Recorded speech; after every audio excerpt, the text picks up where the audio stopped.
often when we look at these spirit quartzes, I miss, because I've seen so many, I actually miss the little attention to detail. Now in this case, it's a lovely single quartz crystal with a multitude of heads jutting off the sides.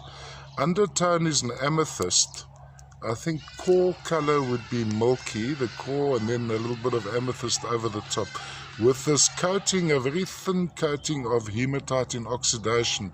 So this would be going more into the direction of the golden healer quartz, because there's a bit of chatoyancy on this girthite as well. I don't know if you can see it here.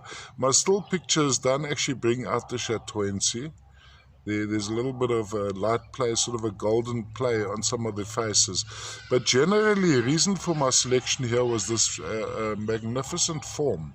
Very, very well formed, can be displayed all the way around on a turntable.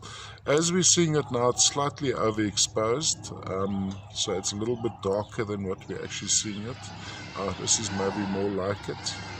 Underlying color would be, usually we see this on the outside edges of the crystals, and in this case most likely a little bit of amethyst. I don't see any definite here, but there's this coating, very thin golden coating of the hematite.